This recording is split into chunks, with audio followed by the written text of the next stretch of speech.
Today, we just saw today in the Patriarchate, in the Latin Patriarchate, hanging the wall paintings, or what was it, of the Knights of the Holy Sepulchre. Yeah. And I want to ask you, did you have the chance to knight somebody? Who was the last person to be knighted? What is the profile of a person who is being knighted?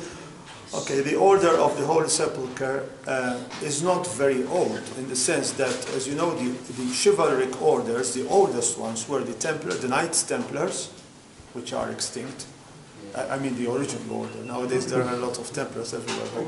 And the Hospitallers, the Knights of St. John. I come from the country where they were for 250 years, as you know, so I'm very close to this history, like Acre, Cyprus, Rhodes, and Malta. The Order of the Holy Sepulchre was founded later on, and it was founded practically to be an order which helped, obviously, the Basilica, and the Father Custos of the Holy Land used to knight. But when the Latin Patriarchate was restored in 1847, you know that this mission needed funds. Okay? Now, when we were alone here, all the funds used to come to us. The collection, once a year, and the Knights of the Holy Sepulchre who worked for the Basilica. So, the Vatican in 1847 decided that it would go half-half. We would get the collection, and the Latin Patriarchate would get the care of the Knights of the Holy Sepulchre.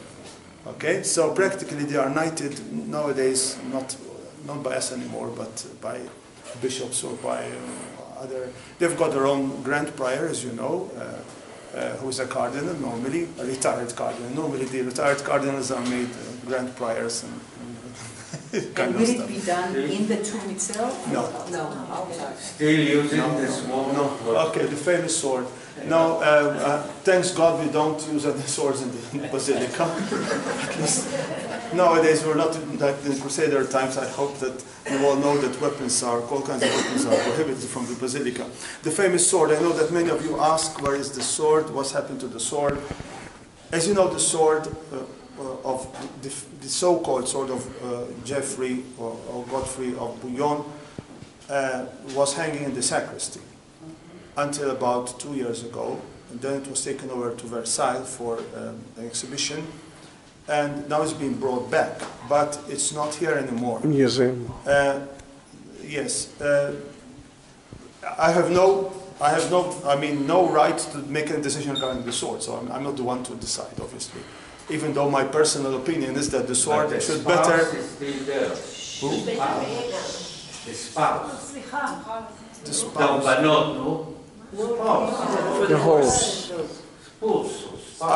Inside, maybe in the same.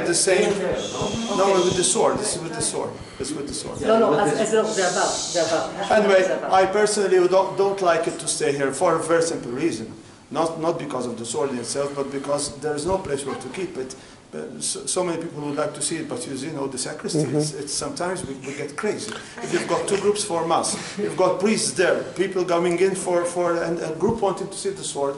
So right now, it's as far as I know, it is now kept in the archives of the custody, waiting for the day. Hopefully, it won't be too long in a few years' time to have a museum. As you know, we have a plan to have a museum of artifacts, which would be a good thing because many things hidden here in the sepulchre could be placed there. In St. Saviour's, okay, at Shara Hadash in Newgate.